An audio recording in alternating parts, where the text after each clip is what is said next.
Story 1.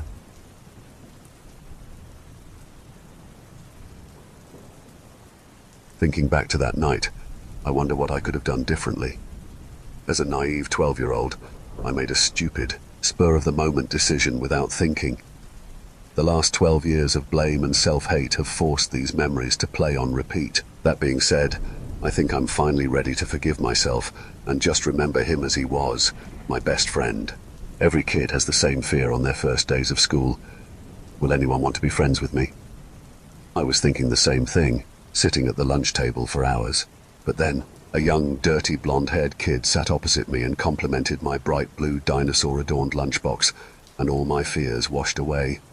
Mason, likewise, was a dinosaur nut. Starting with our matching lunchboxes, a friendship blossomed that could and should have lasted a lifetime. The days playing Dinosaur Disaster, a made-up dinosaur wrestling game, and nights watching old dino documentaries were the best days of our lives. Our town sat just above an old prehistoric lakebed deposit, which was home to an extension of the town. Due to the extremely high flood risk and past storms, the local council had deemed the area hazardous and off-limits.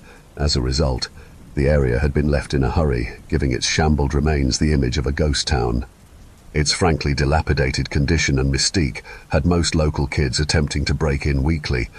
That being said, security was high, oddly too high for an area that was simply at risk of flooding. However, sadly for us, that area was home to the long-forgotten Museum of Prehistory and the object of our interest.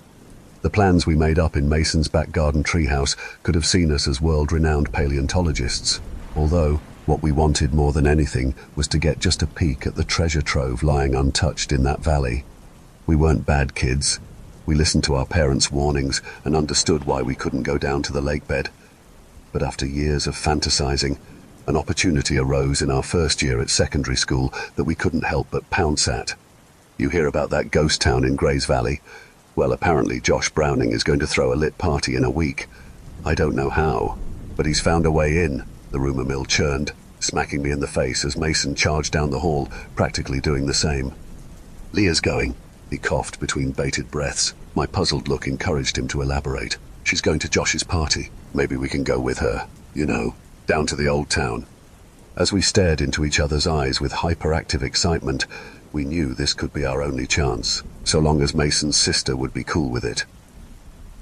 That evening, as we sat in the treehouse, we hatched a plan. We decided that we'd follow them down the valley and enter the exclusion zone just behind, out of sight. Using the mastermind excuse of going to the movies with Leah, we had our alibi. This also gave Leah the excuse to leave too, which she was happy to play along with. We'd decided not to spend too long so as not to arouse any suspicion and be back within a couple of hours. Checking the forecast, we were due for some rain, though not until 2 days after. With it being early autumn, we stupidly assumed that nothing would change and we'd be in no danger from the elements. That evening felt like an eternity to come, our eagerness causing every minute to feel like an hour. However, as it did, we saddled up our packs, mostly filled with torches, batteries, and an encyclopedia of prehistoric animals. We were ready. Checking our watches as Leah took forever to get ready, we couldn't contain our excitement. Clambering into her small 2-door car, neither of us could stop smiling as Leah watched us through the rearview mirror. Right, I don't want to see you at the party, so whatever it is you're planning, do it as far from me as possible. Got that? She demanded. Yes, Mom, we joked as we saluted her from the back seats. From our planned drop-off point, we stealthily waited and watched as the rowdy group of teens formed and then ventured through the broken fence. Though the forecast had said no rain, a couple of clouds loomed overhead, threatening to unload their contents. Giving a complimentary 1-minute wait, we burst free from our hiding spot and began to embark on our adventure. Somehow, Josh and his mates had found a section of the perimeter fence that was obstructed by a pair of small shrubs. With what we assumed were pliers, they snipped away a corner of the supports and used the surrounding foliage as cover. Following a short trackway of trampled vegetation, we pushed through a thick mixture of fir and conifer trees on our descent, emerging around halfway down the slope. As we scanned the environment below, I caught the group ahead entering the town and making a right turn towards one of the larger buildings. The town wasn't massive, maybe 6 or 7 intact buildings with a litter of half-submerged or collapsed structures sitting in the thick, but currently hard mud, maybe only a foot wide. A set of snaking tributaries trickled in and out of the structures as they passed from right to left down the shallow decline of the lake bed. Reaching the end of the path, we hastily moved to our left, trying to avoid the main entrance and guard station sitting at the top of the valley's wall. On our venture, we trudged past a fire station, convenience store, and collapsed gas station cover to finally face the main entrance of the museum at the old town's end. Obviously, we'd seen photos, but actually standing there in person, we couldn't hold back our excitement any longer. Mason darted for the doors, with me half a second behind him as we squirmed through the shattered doorway and into its interior. Entering that damp, yet fairly undamaged building, we surveyed our surroundings. Making our plan days prior, we set out a route that would allow us to see as much in as little time as possible, so long as we didn't make any major detours. Whipping out his torch, Mason examined the printout of the map I had bound together into a crude booklet. "Okay, no wasting time, let's get to it, yeah?" Mason suggested as he pointed to the open doorway, which read in large red font, Cenozoic Era. "Yeah, but let's not be too reckless. This place isn't all that put together anymore." I didn't want to waste time either, but something about the aged supports had me slightly on edge. The hallway we entered had a large, long geological timeline, which extended around the perimeter walkways leading to each exhibit. For a while, we simply followed the dim, damp corridor, rays of sunlight revealing our path as they peeked through the broken clerestory windows. Occasionally, we would enter any small exhibits and take some arguably out-of-focus photos on Mason's short digital camera. The soft scraping of stone and creaking of wet wood lingered as we ventured through, though we wouldn't be picky with what we got to see. Our main focus was the Mesozoic section and its array of dinosaurs. Exiting that section and stepping into a wide room, a tangle of foliage, moss, and what looked and definitely smelled like mold covered the tall walls and wrapped around the cracked staircase ahead of us. A collapsed section of the wall and upper floor piled up, blocking the doorway to our left and leaving us with two options. Beams of light extending from the holes in the roof illuminated the three signs sitting on each wall of the room in front of us. From left to right, gifts, cafeteria, Mesozoic era, Paleozoic era, and movie hall. "Sam, wanna actually see a movie?" Mason chuckled as he pointed and turned his head towards me. As he spoke, we collectively heard the faint yet distinct sound of people talking. "What was that?" Shushing Mason as I tilted an ear and strained to listen again. Those were definitely voices, and there were at least a couple of them. Slowly and hesitantly, I guided Mason over to the slightly ajar movie hall door, with my finger pressed to my lips. Delicately peeking around its corner, I scanned the auditorium to see a group of people standing around the front row of seats. Fixating on each person one by one, I quickly realized one of the taller girls was Leah, and this was her group.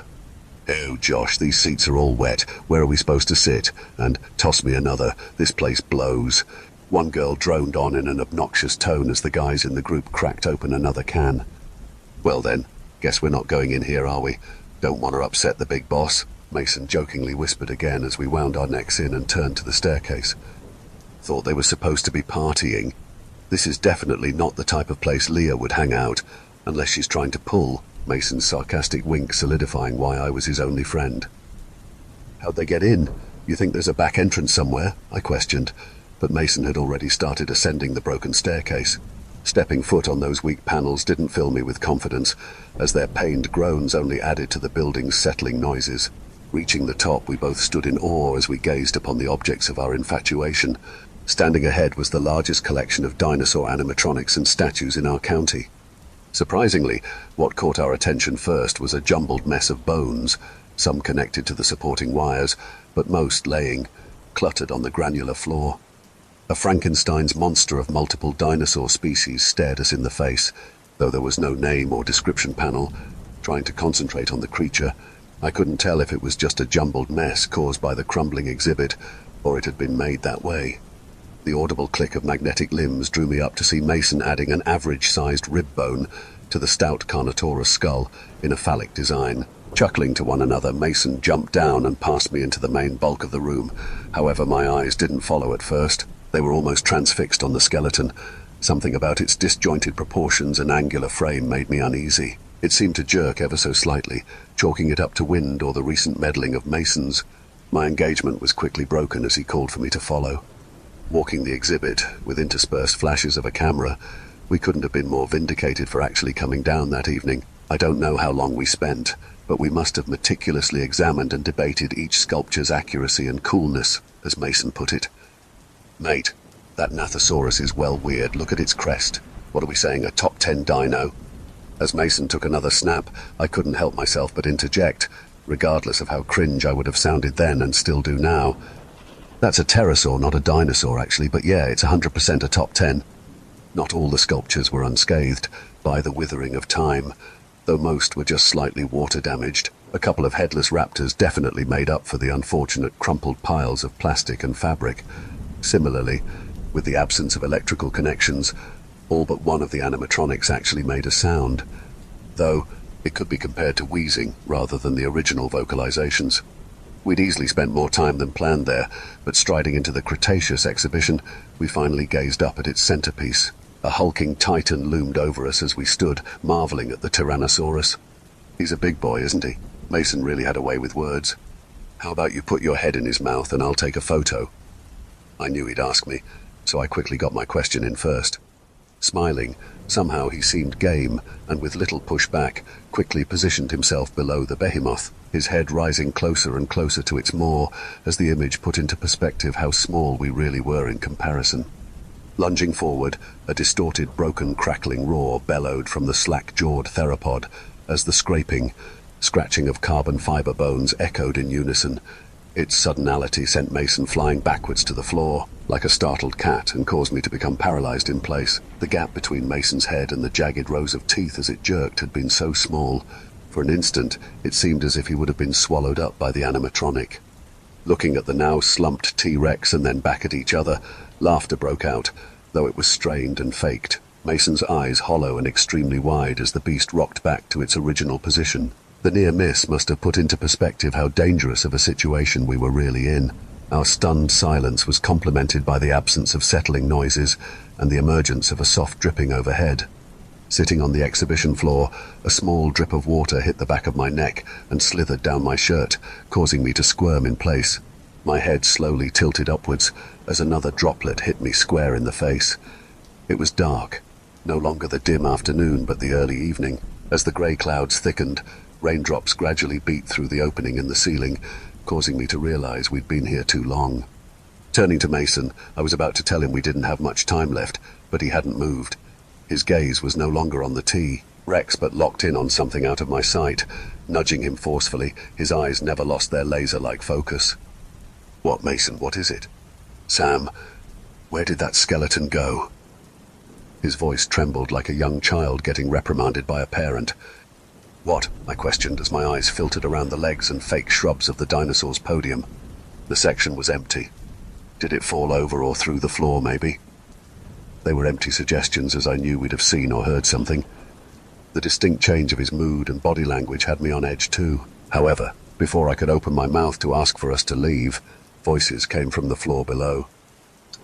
Scrambling to our feet, we rounded one of the display walls and peered over the bent catwalk barrier. Leah's group were downstairs in the cafeteria, wandering the peeling floorboards and overturned tables. Questioning whether I should tell her we were leaving or just buck it out of there now, a shout came from one of the large, unhinged double metal doors leading down to the basement. I couldn't make it out, but whatever it was, it pushed the group into action as they hastily followed the sound. With a faux bravado, Mason's voice emerged from my right. Maybe we should see what the fuss is about. This can be the last thing before we dip.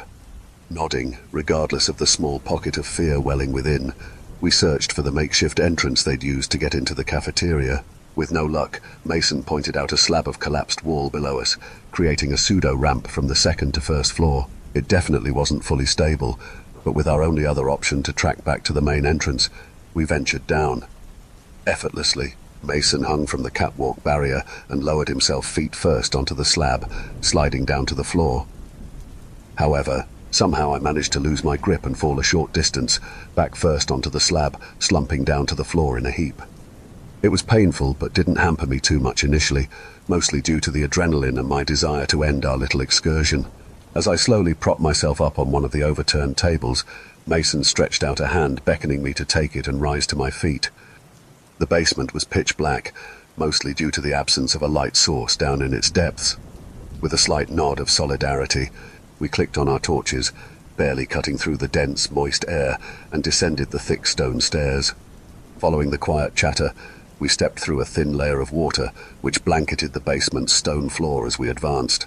From simple storage to half-damaged sculptures and props, the rooms were collectively home to that ever-prominent green and black mold, infesting the building.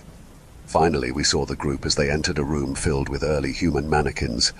Evidently, this was what they had found so enthralling. Poking and jesting at their proportions and clothes, the gaggle of late teens frisked through the room's items. Backing away slowly and moving to an unoccupied room, we simultaneously stopped in a sudden realization. A beige sandy platform lingered at its back wall, illuminated in our torchlight. Stepping closer, the labeled panel read, Skeletosaurus, a selection of the most famous composites for any avid paleontologist to craft a wild new creature. Is this where that thing was supposed to be? His voice trembled as it had in front of the Tyrannosaurus. I don't know, but where is it now? My tone paralleling his growing fears. Skeletons don't just get up and walk around, do they? It's not Nightmare at the museum. His fake chuckle didn't mask his true thoughts. My response wouldn't come, as a raspy scratching sound echoed from deeper within the elaborate and dark rooms. As it did, it was followed by a chorus of screams and the distinct sound of frenzied panic. Scrambling across the open doorway, a portion of the group dashed away to the basement staircase. Whatever their pursuer was, we didn't want to find out. However, as we turned, a shooting sharp pain planted itself in my lower back. That fall hadn't left me unscathed. I knew I wouldn't be getting out with any haste, and as we stared at each other, a silent decision was made. Grabbing and half-dragging, half-crutching me to a section of pallets deeper in the right of the room, we planted ourselves and held our breath. Trying our best to stay silent, we waited. That dragging, scraping sound mixed with the moving, settling of the building came from the room ahead. Whatever was creating it was large, but not whole. The sound of clicking and dangling pieces of a hard, stone-like material bounced off the walls and the other components of its mass. Although, mixed in with those inanimate sounds, were the dripping, squelching noises of a living thing. Whatever was being dragged across the wet stone floor was wheezing and faintly panting, as if it were clinging to life, only barely. Each step on the entity's asymmetric digits sent a short ripple of water. Every ice-cold wave beat at our back as we sat there motionless. Neither of us dare turn to look, in fear of revealing our makeshift hiding spot. We must have sat there in complete silence until we couldn't hear anything, then waited some more. Though we didn't want to wait long enough for whatever that was to come back, our movements were braced as if wrapped in a straitjacket. By that time, we'd acclimated to the cold water and hadn't even noticed that it had risen from ankle level to knee level. The strange sound of thunder snapped Mason from his trance. It's flooding, we've got to go, I whispered into his ear as to not elicit any attention. Let's go, I'm ready to go now, Mason squeaked, the fear palpable in his weary voice. Traversing those rooms felt like a horror game. Each corner was a potential jump scare lingering in the pitch-black maze of museum relics. Reaching the base of the staircase, streams of water gushed down, steadily converting the once damp basement into a deep abyss. Ascending with care, we prayed nothing would rear its head and blockade our only exit, stepping in a panic with too much force. My foot hit a soaked mossy patch masked by the onrushing waterfall as my footing gave way. The fall stole my breath as I plunged back into the rising water table. With a gasp that could have swallowed all the air in the room, I broke free of the surface tension. Staring up at Mason, his silhouette juxtaposed to the faint moonlight peering through the opening above. His spotlight fixed on me as I struggled to push myself back onto my knees. "Sam, you good mate?" Mason's voice was harsh as he attempted to call down without alerting anything. "Ah, my knee. Help me up, please." This situation had me feeling like a helpless child, which right there, kneeling in the flooded basement, I was.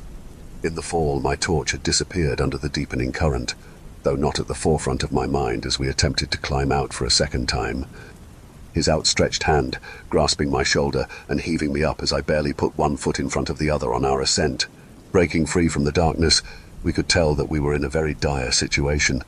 Water was surging in from every possible inlet, dragging anything that wasn't tied down back to the museum's cracking back wall.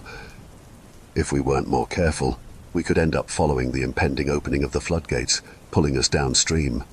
Searching the slowly imploding room, we tried to locate the doorway back to the main entrance, although in our horror we both turned to see it had caved in, leaving no safe way to exit. "Where's the door gone? How are we going to get out? What now?" I whimpered, as Mason shook me and divulged his plan for our escape. "Check your map, Sam. There must be a staff area or something with a back door." Distressingly, however, the fall had soaked my backpack and its contents, leaving the map no more than a damp scrap. Okay. We can still do this. We need to find a way back to the Cenozoic exhibit, where we came in. His voice, returning to that enthusiastic tone he'd used earlier. Maybe it was to comfort me or just to psych himself up, but I was ready.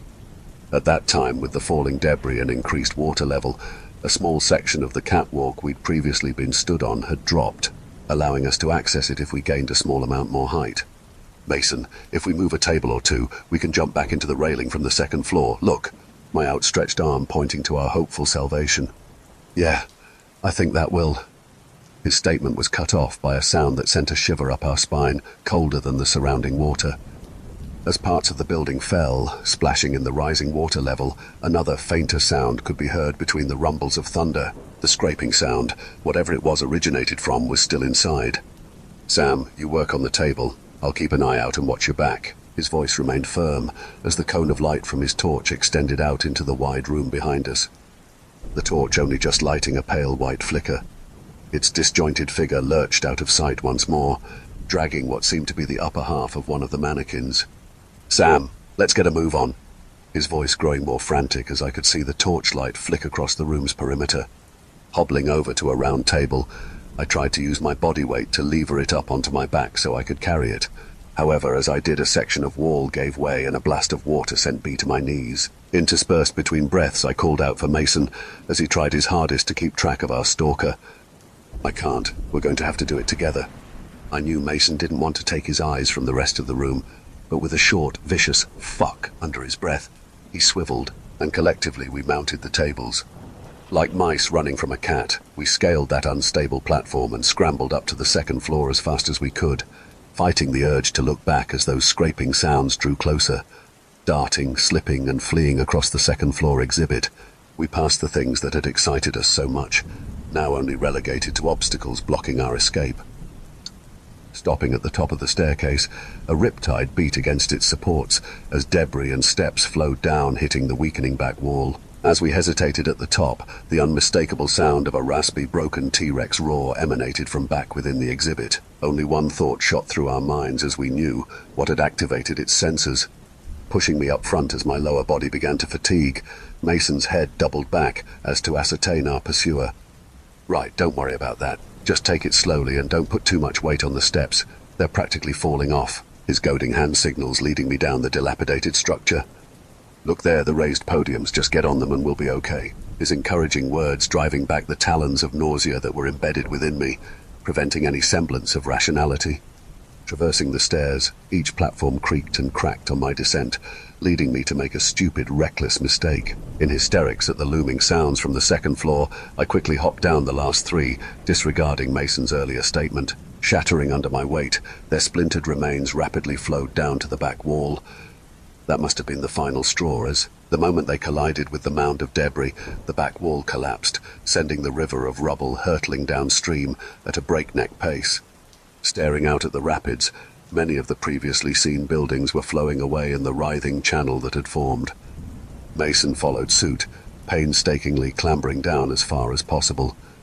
Planting himself on the last available step and bracing himself, something above caught his eye as they widened to the size of footballs. Merely for a fleeting moment, I caught a fragment of what he was seeing, its broken frame limping as it dragged its numerous appendages and joints with an uncanny ferocity. Flicking back down to me, I could see the fear welling up within as he was forced to make a leap of faith. The moment hung in the air for an eternity as he flung himself towards me, arms outstretched, my disregard earlier forcing him to make an impossible leap. In my fear of falling to the waves, I didn't inch closer to the edge, only reach a hand, which scarcely bridged the gap between us. His body was frozen there in mid-air as our fingertips touched, all the while our eyes were locked on one another. However, eternity passed as his body dropped, plunging into the torrent, its cold grasp ensnaring him and wrenching his body under. For a moment I was stunned to silence, not moving and disregarding the writhing, clawing sounds above me. Whether I was hopefully searching for a sign he was all right, or just expecting the creature to slump down and devour me, I froze. In a moment, my world had crumbled as the structure around me imploded and fell to ruin. I expected to be chewed out by the line of parents and officers who'd congregated at the embankment in front of the main entrance. Honestly, in that moment, I was too focused on getting help for Mason to care what they'd say as multiple men forcefully wrenched me back to the safety of the valley wall.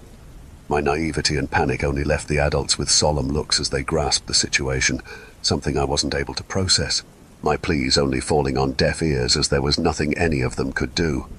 I dreaded the conversation with Mason's parents, Martha's blood-curdling wails as she fell to the floor, and the dejected, sorrowful look in Robert's eyes only fed the spiraling abyss in my stomach as it engulfed me. Mirroring their pitiful situation was another couple I'd later find out was one of Leah's friend's parents, curled up in a ball, their quiet sobs being drowned out by the downpour, which washed away any trace of their only child. Leah never told me what she and her friends saw, let alone what happened to Tommy. I can make an educated guess, but evidently she's repressed those memories like most from that group, all except Josh. Lots of people still blame him, none more so than Leah's parents, but looking back, he was just like me, excited to spend time with his friends. Whatever it was, that thing in the basement, no one's heard about it since. Looking back at old documents and photos of the museum when it was fully operational, there wasn't even a mention of an exhibit with any large-scale skeletons in. The tiny glimpse I got in the reflection of Mason's eye is enough for me. I don't need the full picture to get closure, although regardless of the power Mother Nature commands, I doubt that synthetic beast was quelled so easily. Weeks, months went by with me confining myself to exile in my room. I'd hoped my parents would hate me or disown me for disobeying them, but they just pitied my situation as I felt sorry for myself. For a while, hating myself just became the norm. It's taken me a long time to come to terms with what happened, and with no bodies ever being found, closure is hard to come by. However, with this story, I think I'm finally able to look past my mistake and stop this spiral of self-loathing. What spurred me on to this was us moving out and throwing away a lot of my old childhood things.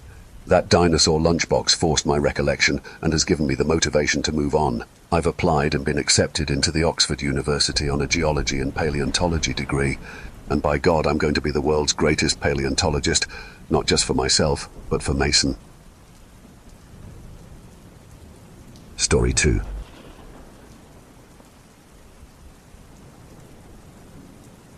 It's the start of summer, and I was working the night shift at my dead-end job in a petrol station far out in the countryside. I mean entirely out of the way from any living person. No old retired recluses by the sea, and no rich manners, just passerbyers. You see, the location isn't as creepy as it may seem. I know it's usual for the stereotype that the countryside is where you find people like Ed Gein, but it was truly desolate. An abandoned part of Wales that apparently, after the town that was demolished in the 1970s, no one else wanted to live there. Just miles and miles of crop fields and the usual wild animals. I'm sure if anyone who is not British is seeing this, you may think about bears, coyotes, or maybe eagles, but no. I mean foxes, hedgehogs, and the occasional fox crossing the road right outside the station. In all honesty, I might have preferred to have cranky, crazed farmers with shotguns nearby, because then you can tell what is creeping you out at night. The emptiness was something else. I thought no one lived there because it was preserving the nature surrounding the area as it was, covered in rows of flowers which inhabited every color of the rainbow, and ponds with frogs and lily pads, besides a rusted petrol station and the washed-up 20-something-year-olds that work within. But the more I worked there, the more I realized why. Once the sun rested at night, the place felt like it had a million eyes. I know it's a random analogy, but it really felt as if the atoms floating around came alive, like the darkness could see me and I could see it. Sometimes when I look outside and I see the never-ending rows of grass and the abyss that covets it, I feel as though it is something more. You know the feeling of someone watching you. Even when you are 100% sure you aren't being watched, you still feel it. It's similar. When I was living with my parents, I would feel as though at any second someone would be standing at the window if I stared too long. Not even to hurt me, but to just watch. In the dark, you're vulnerable. The idea of someone watching when you're at your weakest freaked me out, which is why I hated working the night shifts. It felt as though the woods were that stranger. The true face of its intent is masked in darkness when my primal instincts are at their highest. This shift wasn't any different. I wish I could say I felt more scared than usual, but no. It was the same feeling. Complete exposure to the cosmos of potential. I was close to finishing my shift. All I had to do was wait for my co-worker to take over as it got closer to 5 a.m., just to answer questions on why I was there so late. The petrol station was apparently unstable and damaged. Trust me, I have sought to find any answer to what that means to no avail. The only information I can pass forward from what I have heard was that there was vandalism recently, and the manager wanted workers at all times to make sure no damage comes to the property. The petrol station was very vintage due to the nostalgic stubbornness of our manager. We had no cameras or recent technology to do the better job of capturing anyone, allegedly, vandalizing the property. On top of that, I had no clue what the fuck he expected someone as scrawny and cowardly as me to do anything if I did see anyone, which, to let you know, didn't help calm the irrational nerves of a stranger being out there now that there was one vandalizing the place. However, it was extra pay and I am a sucker for money. Plus, being enslaved to insomnia helps me be productive rather than spending my hours watching silent movies in the dark. There I was, waiting and hoping for an early arrival from my co-worker as the radio of the shop was starting to get under my skin. Recently, my manager one day brought in a very old-looking radio box. Its wooden shell was pristine, but it had this stench, an odor of rot. You can tell when something is alive. It has a presence that breathes life. Sometimes a person's radiance can tell you who they are. This radio's decaying smell was its presence. As for its sound, it was constantly overpowered by static, and the voices of the station meshed together. I only physically saw it the day it was brought in. Since it was so old, it wasn't even hooked up to any speakers. To paint the picture, there was a counter on your right as soon as you walked in, which had the staff room behind it. The staff room led to a long corridor which passed the bathroom, storage room, and finally at the very end of the shop, the manager's room. This had the banking, shop phone, etc. That's where it was placed. A hole was cut into the wall that let the radio echo through the shop. I like our manager. We will call Leighton. He was understanding and generally a nice guy. Like I said, the station was vintage for a reason. He was obsessed with keeping things how he grew up. Very touchy, but never, and I mean never, this wound up about a damn fucking anything. He kept it in the back of the shop under lock and key. Only way to see it would be to get on your toes or a box to peek over the hole. I could shrug this off. Sure, it was old and smelly. Sure, it meant more to him than usual. And sure, keep it in the back. It's that radio station that gets under my skin the most. Jack's Hour. The show seems to be made decades ago. Somehow the radio is picking up on echoes from a time I can't recognize, with a host called Jack. He's eccentric and has that Atlantic accent. At times it seemed as if he was speaking absolute nonsense, which could also be attributed to the static that blared over, or his accent, playing his own ballads of strange stories that were made seemingly on the spot. My shift was almost over. I was tired, exhausted. I simply had no energy to stand anymore as I sat until my co-worker took my place. For once I felt the need to sleep, to close my eyes and drift. I could have done it right there and then, but the speakers had been playing up the whole day. Static overtook the speakers like a parasite. To say the least, it was unbearable. As I began to zone out, a message brought me back. I'm sorry, but I'm going to be late. Took the wrong road and now I need to backtrack. 20 minutes max. Please don't tell Leighton. He's already pissed at me so's. It was my co-worker. The message added to the creeping headache. It may seem like I'm being overly dramatic about how annoying Jack was, but the sole reason I was enduring it anyways wasn't because my manager told me so. It was because someone else had already tried to switch it off. Lord knows why I still tried whilst even knowing this. When the radio first was here, a co-worker who I had become friends with through work decided to turn it off. He was working the same type of shift I was, guarding the station at the start of the vandalism. Josh was working through it until he decided that he had enough. He wanted to turn it off, and so he did. I really can't figure out how this came about or any explanation to why, so I'm just going to write it as it is. My manager, Leighton, was in the radio room. For the whole time Josh had worked, he had thought he was alone. He pleaded to me to believe him that he never saw him come in. He was convinced he was there all day. Josh said that he never saw him until he turned off the radio. He was in disarray, and I couldn't make out the details after he started to break down in tears. Leighton was angry, and Josh was fired. From then on, I never saw him again. Only recently I got a call from him reassuring me he was okay and doing better. I tried to talk to him about it, but he didn't want to talk about it as he moved on. I think he was just embarrassed or even scared. Poor guy was a sensitive person, so I knew he was still affected by it, although he didn't say it. The next however long I had left was unpaid, and so I was fed up. I was overcome with emotion, and although I knew I shouldn't have done it all day, I decided to anyway. I could feel my anger pulling me like strings on a puppet to where the radio was. I thought at least me and Nick are close, so he would go easy on me. These thoughts fueled a foolish confidence that started to confront something hiding in the back of my mind the whole night. Is he waiting? Is he here? Why on God's green fucking earth would he be here? Truth be told, even my morbid curiosity was a part of my mission, as I wanted to peek behind the curtain. I don't know why I felt as though I needed to go into the room, but I did. And so I went. At the back of the shop, there was a hall on my left and right. The right led straight to the break room, and to the left is a corridor that turns another corner. Twisted corridors that stop at a lonely stockroom. This is where the radio resided. I stood in the stale back rooms of the petrol stations as I tried to ignore the sweat from my pores sliding into my eyes. I was shitting myself. I don't know why on earth suddenly the workplace I've chosen and worked at for a solid year now feels no longer like a place to let my guard down. Even if I'm no longer open to the environment, I felt the opposite terror as I made my way to the radio, that I was now trapped, backed into a corner like the prey of a wolf. It made me queasy with anxiety, but I shrugged off my superstitions as merely consequences of no sleep and a long work day. Maybe my tired mind was the result of my lack of awareness of my body telling me to run. The door to the radio was chained. Rustic leashes draped over kept it from anyone going in. The chains were like ones to pull down an anchor. It sounds crazy, but they were added after what Josh had done. I had seen it before and knew it was there, but at midnight by myself, and with the creepy-ass radio with a man singing over ukulele, made things seem more daunting than usual. I can only put into words the incomprehensible smell that was looming out of the room. Rot. Pure rot of metal and damp wood. Although there were extensive measures to keep this room shut, it was open, it was undisturbed. The chains remained. The door, whilst its paint was still peeled and wooden rotted, remained. Creeping towards the slight crack in the door, I thought of the potential image of Nick alone in this room. It felt as though the memory is alive as the vivid imagery turns slowly to me now.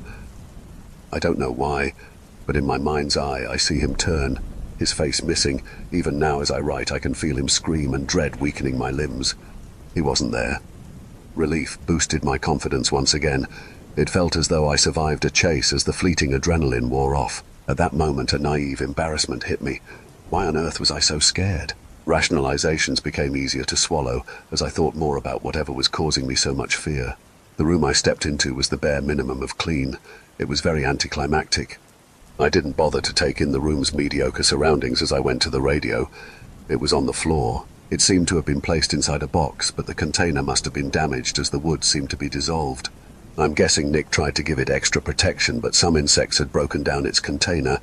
Actually, come to think of it, everything in the vicinity of the radio was rotting. It seemed like he kept very little care in getting rid of mold that ran up the walls and floor that spread from the radio. I mean, the smell was horrendous, and I did wonder how on earth this stench was never picked up on, but the room was entirely shut off. There was no ventilation, no windows, and the door was sealed shut.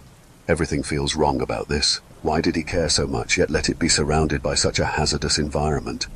Once I finally overcame the smell by moving my attention to the radio, everything else that troubled me was nothing compared to what had happened next. For starters, it was a pretty sizable radio, about 4 feet in length and 2 feet in width. It was unscathed from anything, even the mold around it. Its wooden exterior was impeccable. When I tell you this was the perfect radio, I mean it had the most well-kept and polished wood I have seen. It felt as though something I couldn't see existed around it, something that drew me closer to just touch it. And so I did. Going to turn the volume down was when I noticed how wet it was. It wasn't wet. It was covered in small drops of water. I touched the volume button, which I was met with a burning sensation once I made contact. I felt it again to make sure it was the radio, but it was warm, boiling even. My hands felt soggy after reaching for it, which I realized it was as if the radio was sweating. I know it sounds ridiculous, but I mean that's what it felt like. It felt like it could see me. There wasn't much time between touching it before my head started to sway in uneasy motions from left to right as the host's voice began to blur out and vertigo settled in. I just needed to turn it down. The voice. Jack. Each word that was uttered, I felt like it was drawing the sick straight out of my stomach. I needed to turn it down. And then that's when it happened. That's when it spoke to me. "You touch that dial and I'll bite off your fucking fingers." My spine straightened, my blood froze, and everything stood still. The wind stopped whistling, my sweat drops slowed in shared disbelief, and the hair on my arms stood up like a dying cat.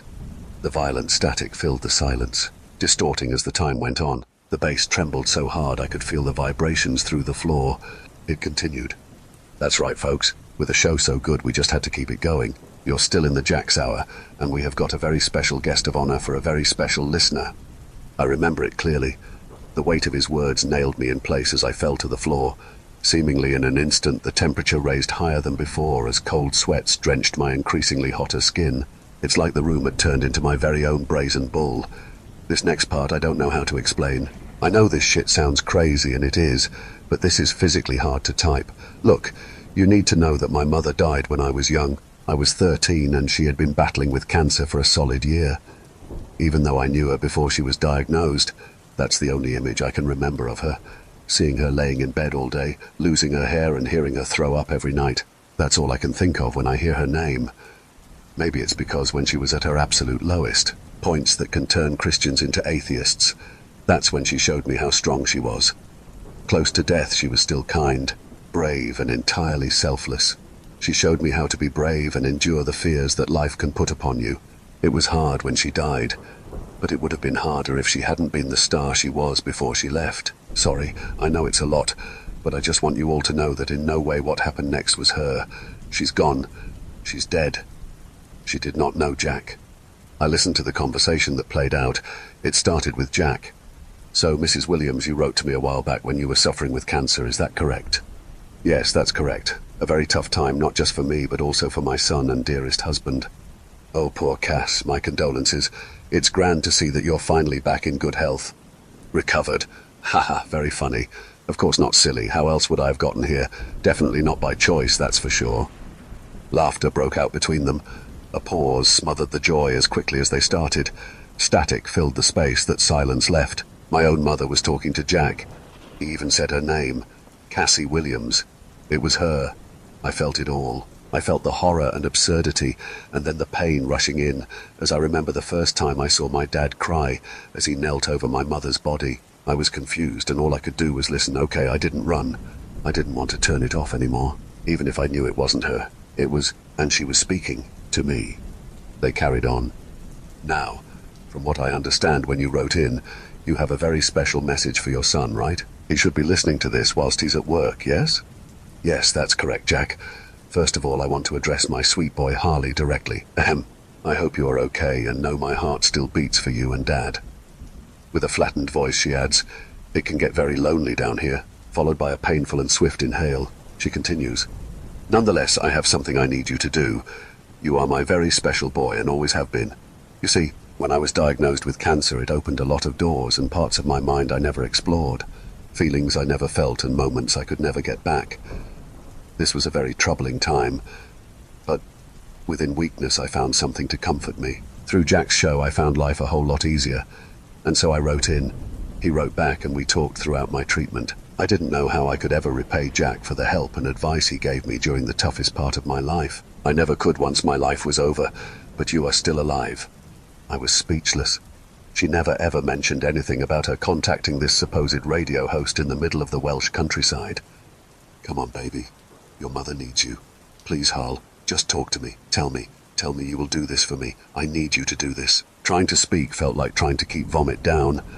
I knew the tension and release would be better than keeping back any words, even ones that made no sense.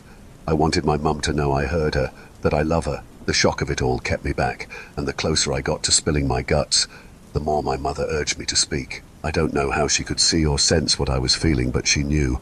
Whether that's her motherly instincts or what else, I don't know. God, here I am speaking as if it was here. I don't know anymore. But I do know that once I spoke, everything changed. Silence. True silence. Static cut off and the presence of Jack and my mother left. When I heard it, it was silent at first. It was weak. It sounded like the life being squeezed out of an elderly man on his deathbed. Death's croak. I could tell after a few seconds that the prolonged groan was Jack's.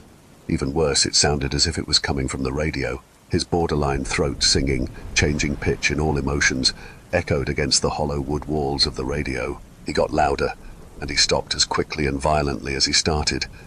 His next words were enough for me to leave. I sprinted and hit each corner as I ran to my car keys and jacket and left. I passed Han, who had just arrived, and quickly brushed off that I was in a hurry for personal reasons. On the drive home, I felt as though my heart was going to rip out of my chest. I could hear the heartbeat and feel it through my fingers as I gripped onto the steering wheel. All of what had happened finally started to settle in. It's as if a fog cleared from my brain as I drove. I realized how fucked up the past 10 minutes had been. I miss my mum, and I have no idea what happened. I knew it wasn't her. She wouldn't sign me up for anything, whatever the fuck that even means, and she absolutely didn't listen to any show called Jack's Hour. When I finally parked outside my house, I stayed in the car to catch my breath. I think maybe the adrenaline had blocked out all my senses as I sped back home as my ears adjusted to what was playing from the radio. I heard him. I heard them. I heard screaming. I heard chatter, and above all the voices, I heard Jack. In between his croaking, he laughed. The whole drive he had been in my car. Through my radio, he taunted me, just laughing. Story 3.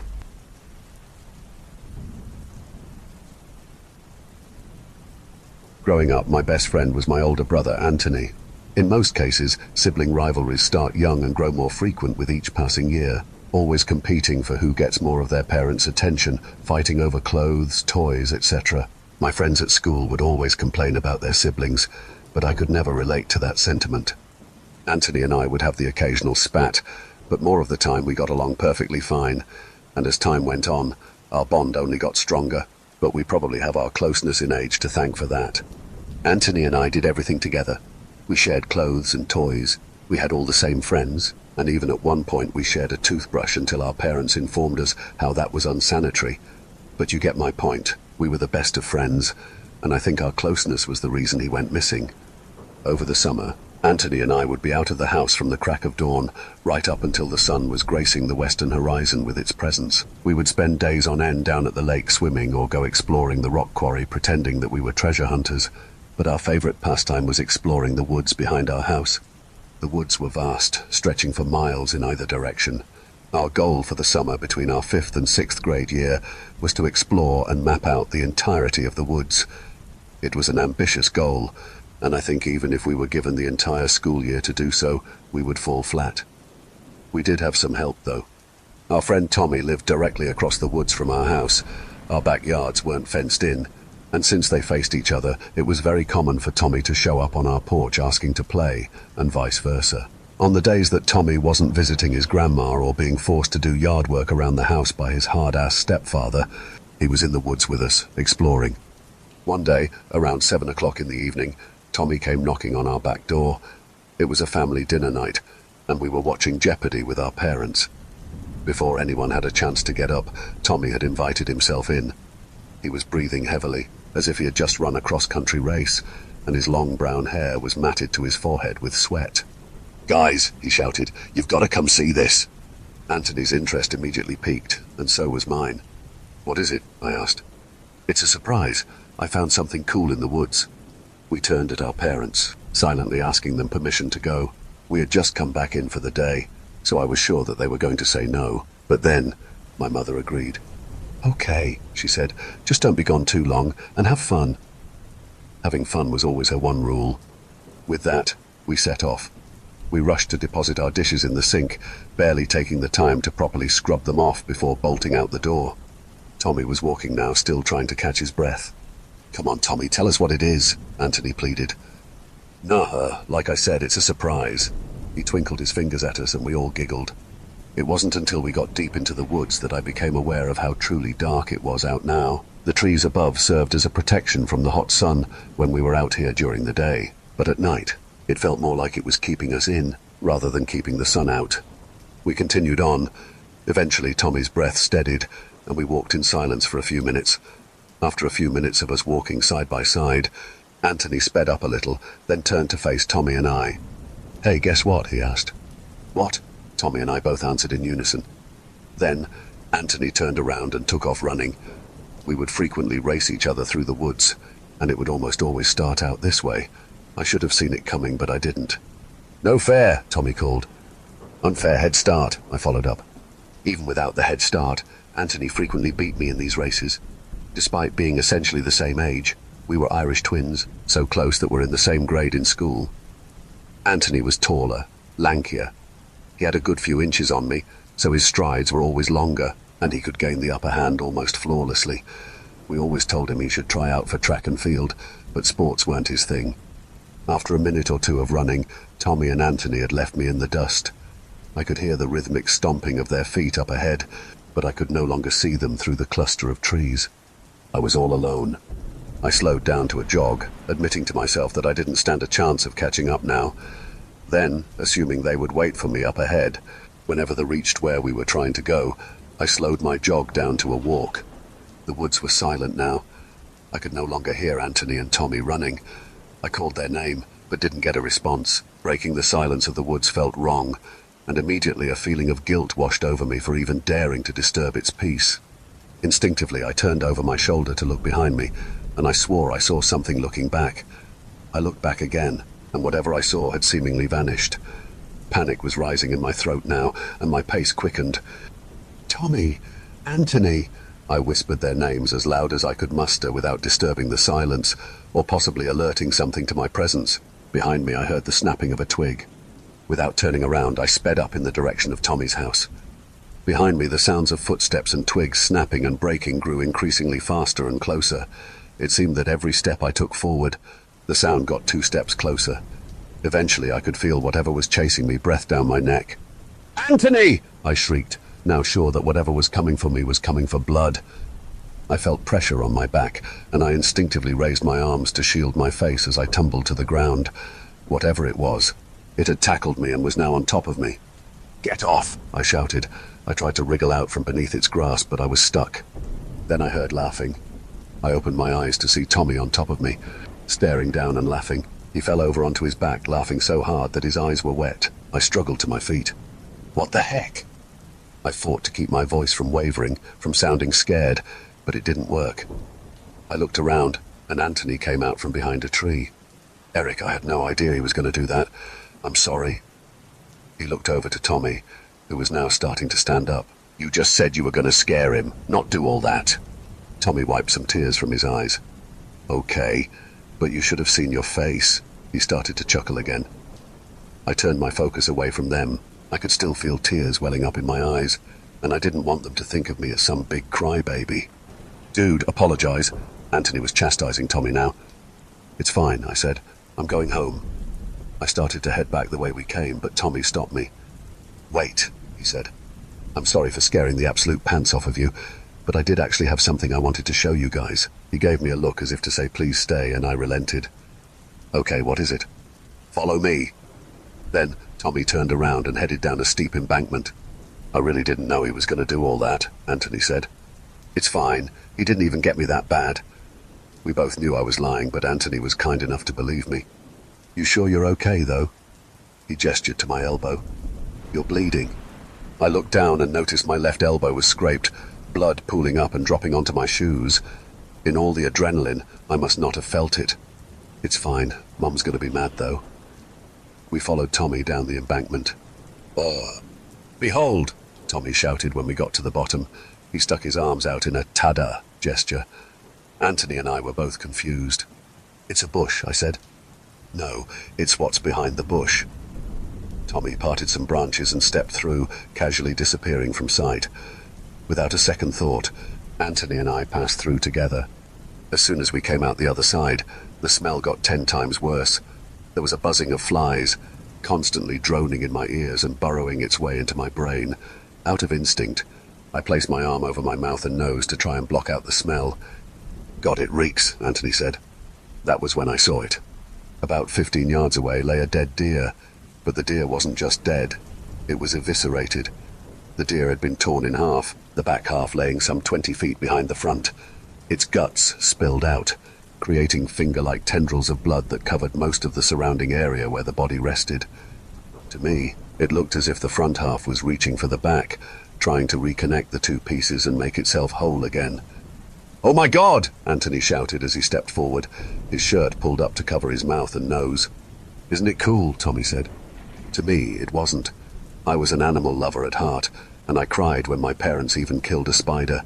This sight thoroughly disturbed me, and I thought that if there was something in these woods strong enough to do this to a deer, what would it do to us? "Guys, maybe we should head back home," I said. "What's wrong, Eric? Are you scared?" Tommy mocked. "Stop it, Tommy." Anthony approached the deer slowly.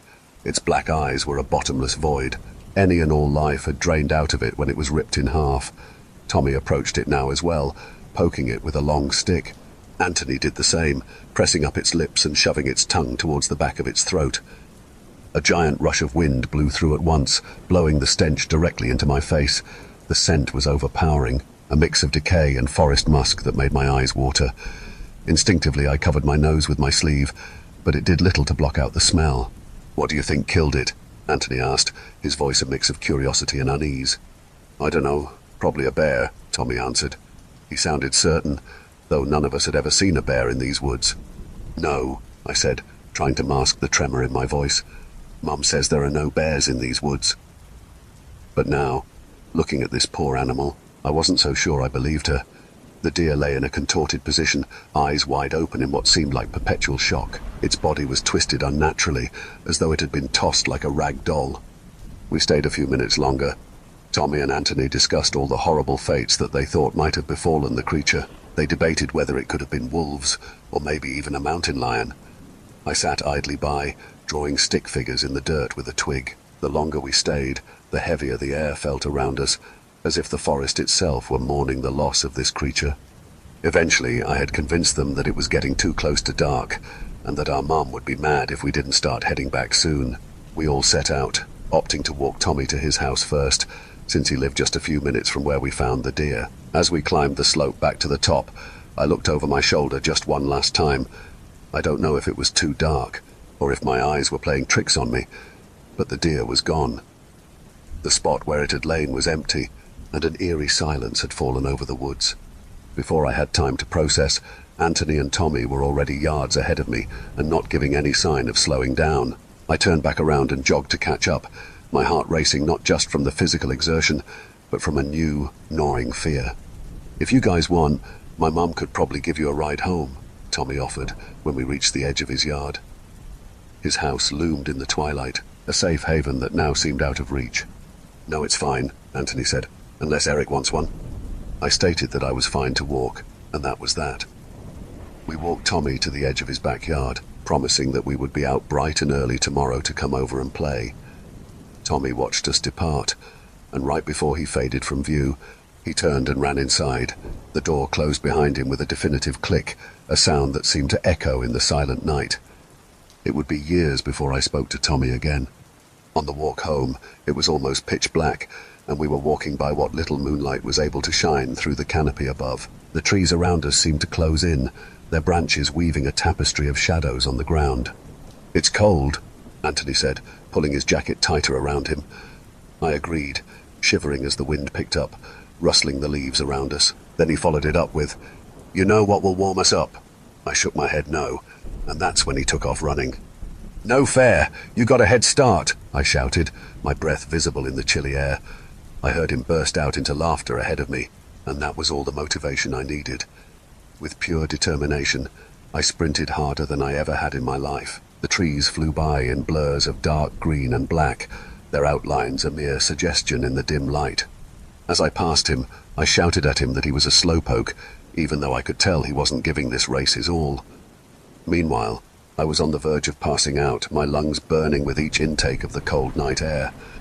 All these years later, I think that he knew I was still freaked out by Tommy's prank and the deer, that he wanted to get us home faster without embarrassing me about the whole thing, and that's why he took off running. He knew that if he started running that I would follow. I would always follow. Our competitive nature was a bond, a silent agreement between brothers. I trailed farther and farther ahead of him until he was barely visible to me. When I turned around to look, I could barely make out his silhouette in the distance. Eventually, I saw his run slow down into a jog, then to a leisurely walk, but I wasn't going to let up. I knew if I slowed down long enough that he would take off again, overtaking me and winning the race. He's done it before, and he would do it again. I burst out of the forest and into the backyard like my ass was on fire, almost immediately collapsing to the ground, breathing in as if all the air in the world was running out. After a minute I stood up, ready to rub my victory in his face. A minute passed, and Anthony still hadn't come out of the woods. Then another minute passed, and another. After 5 minutes, he still hadn't come out. I approached the tree line, peering in to see if I could spot him, casually strolling off in the distance. The darkness seemed impenetrable, the trees a black wall that swallowed everything whole. "Anthony?" I called, but there was no response. My voice sounded small, almost swallowed by the vast silence of the forest. And in that instant, I no longer felt like I was peering into the woods, but that the woods were peering into me. A chill ran down my spine, and I took a step back. "Eric?" I whirled around, and our mother was leaning out the back door, drying her hands with a dish towel. "What's going on?" I told her everything. Anthony challenging me to a race home and how I had beaten him. I told her that after catching my breath, I stood up and saw that he still hadn't come out. I told my father the same story. It feels like I told that story 1,000 times since that night, and all the nights since, to cops and more cops, to the search team that went in looking for Anthony, then to the news. I told the story about our whole adventure to my parents and then to Tommy's. The story was in the news, and I told it to the reporters. I have told that story, word for word, 1,000 times since the night that my brother disappeared.